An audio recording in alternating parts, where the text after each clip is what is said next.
Yang bisa kita ambil dari puasa, di antaranya bagaimana perhatian Nabi SAW kepada istrinya, mesranya Nabi SAW kepada istrinya meskipun dalam kondisi berpuasa. Aisyah radhiyallahu taala anha berkata, "Kana an-nabiy sallallahu alaihi wasallam yuqabbiluni wa yubashiruni wa huwa sha'im." Wa kana amlakakum li irabih.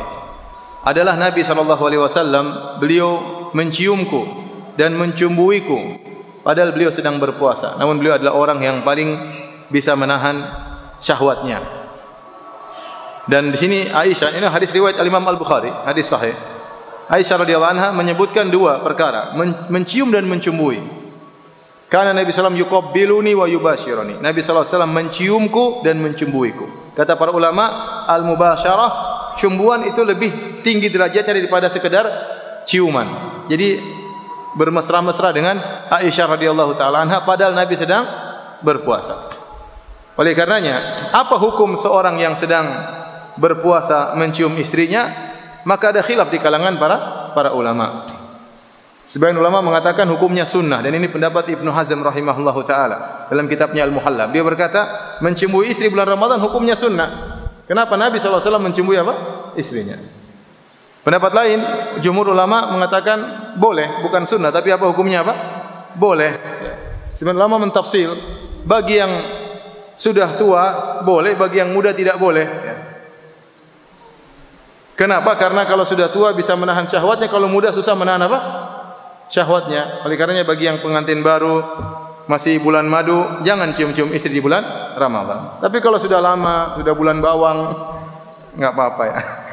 Ini pendapat sebagian ulama. Yang benar boleh secara mutlak, muda tua, yang penting dia bisa menahan diri, enggak ada masalah.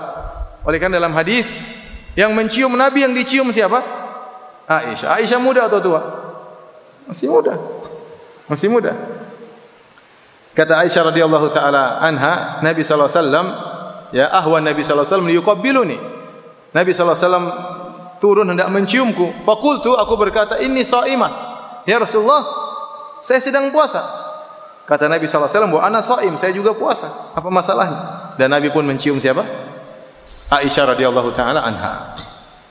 Demikian juga ada seorang sahabat junior namanya Umar ya bin Abi Salamah. Itu anak angkatnya Nabi SAW. Waktu Nabi menikah dengan Ummu Salamah punya anak angkat, di antaranya Umar. Maka Umar bertanya kepada Nabi, ya Rasulullah, apakah seorang yang berpuasa boleh mencium tatkala sedang berpuasa? Kata Nabi SAW, sal hadhihi, tanyalah wanita ini, tanyalah ibumu, tanyalah istriku, ibumu, Ummu Salamah. Maka Ummu Salamah bercerita, Nabi kana yaf'alu dzalik. Nabi SAW mencium istrinya padahal dia sedang apa? Berpuasa. Ini faedah ya ikhwan, ya. Nabi di bulan Ramadan meskipun sedang beribadah tidak meninggalkan kemesraan terhadap istrinya.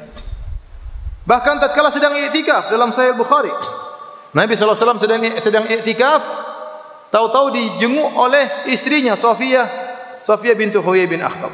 Datang Sofiyah masuk ke masjid di malam hari. Nabi mungkin sedang baca Quran, mungkin sedang bermunajat, berhenti. Nabi ketemu istrinya, ngobrol sama istrinya. Bayangkan, Nabi sedang i'tikaf, istrinya datang, Nabi ngobrol sama istrinya. Setelah Nabi ngobrol, Sofia ingin pergi, kata Nabi, tunggu sebentar, saya antar kamu. Akhirnya Nabi pun keluar mengantar Sofia ke rumahnya. Bayangkan, dalam sebagian riwayat Nabi keluar dari rumahnya mengantar apa? Sofia, karena rumah Sofia dekat Masjid Nabawi. Darurat, keluar dari masjid dalam rangka mengantar istrinya di malam hari. Maksud saya, Nabi sedang i'tikaf, ya, tetap kalau ada istrinya ada keperluan, Nabi ngobrol sama istrinya. Makanya Nabi SAW sedang i'tikaf, terkadang dia sisir rambutnya, dia masukkan kepalanya di rumahnya, maka Aisyah pun menyisir apa? Rambutnya. Nabi bisa sisir sendiri, tapi tetap Nabi menjaga kemesraan dengan apa? Istrinya. Maka Nabi mengeluarkan kepalanya, disisir oleh siapa? Aisyah radhiyallahu taala anha. Dan itu kebiasaan Nabi SAW. Dalam satu hadis juga Nabi SAW, waktu Aisyah dalam kondisi haid, maka Nabi SAW meletakkan kepalanya di paha Aisyah, kemudian Nabi baca Al-Quran. Nabi baca Al-Quran. Ya, tidak seperti sebagian orang lagi baca Quran, istrinya datang, saya lagi baca Quran, ganggu sana. Lagi puasa mungkin istrinya peluk dia, lagi puasa ini kamu tuh gimana? Nabi SAW ya akhi subhanallah sedang puasa tetap bisa mesra kepada istrinya. Apalagi tidak puasa. Ini sedang baca Quran bisa mesra sama istrinya, sedang i'tikaf pada waktu ngobrol sama istrinya. Sedang puasa bisa mencium istrinya. Bagaimana perhatian Nabi terhadap apa? Istrinya. Ini pelajaran penting bahwasanya perhatian terhadap istri itu perkara yang harus kita punya porsi khusus. Jangankan di luar Ramadan, dalam bulan Ramadan Nabi tetap perhatian terhadap istrinya.